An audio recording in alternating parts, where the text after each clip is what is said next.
Those who have interacted with Nazi-related media may have noticed that oftentimes Nazis from the SS paramilitary organization are depicted with a skull and bones logo on their caps or other parts of their uniform.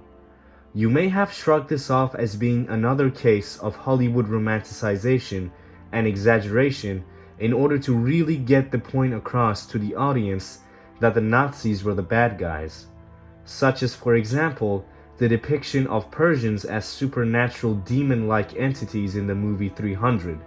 It was clearly done for dramatic purposes.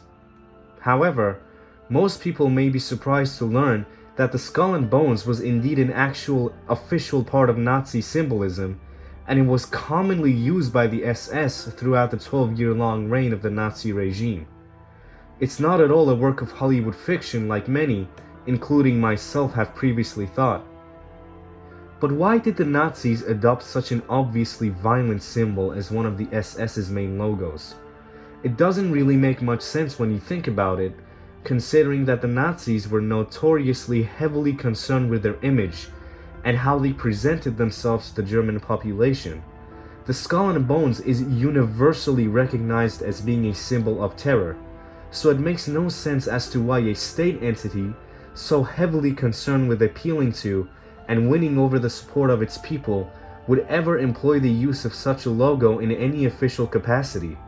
So the question still remains, why did the Nazis wear a skull and bones symbol on their uniforms?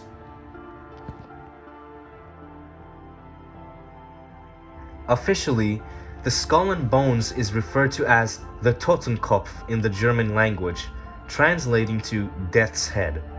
The use of the Totenkopf by the German state actually dates to far before the Nazis.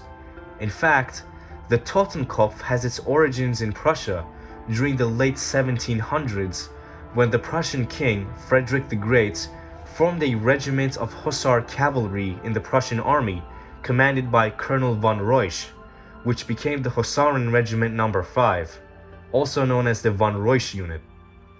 This regiment then adopted a black uniform with a Totenkopf emblazoned on the front of its merlittons, which were a form of ceremonial military headwear of the time. The regiment continued to use the symbol on the battlefield in the War of Austrian Succession and in the 7 Years' War.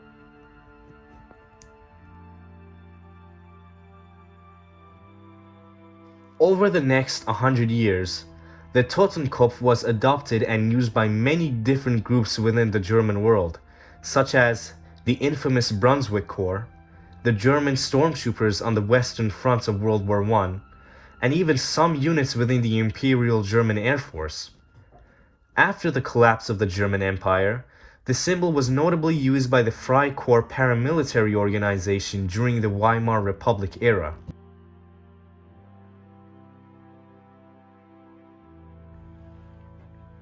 So, the Totenkopf actually has a long history of use within German military culture, which is why it was put on the Nazi radar, as they wished to associate themselves with the glories of German military history. Hitler himself was particularly an admirer of Frederick the Great, who, as previously mentioned, was the first to adopt the Totenkopf as a part of German military insignia. This gives context as to why the Nazis also chose to adopt the symbol, as in doing so, they would draw parallels between Adolf Hitler and Frederick the Great. So in essence, the use of the Totenkopf by the SS was in order to legitimize itself and its commander-in-chief, Adolf Hitler, in the eyes of German nationalists, who would then associate the two with Frederick the Great and the Hussar regiment that he had created all those centuries ago. Of course, the SS itself would never admit this publicly. Their official answer as to why they had adopted the Totenkopf, according to a writing by Reichsführer SS Heinrich Himmler, was that the skull and bones are a reminder to soldiers of their own mortality, and even though they may be killed in battle, their country would always remain immortal and would always live on.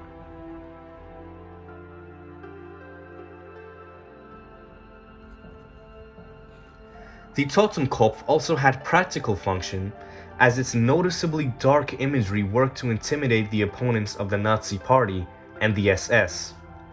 It is also important to note that the Totenkopf was most significantly used by the branch of the SS known as the SS Totenkopfverbände, which operated primarily within the concentration camps.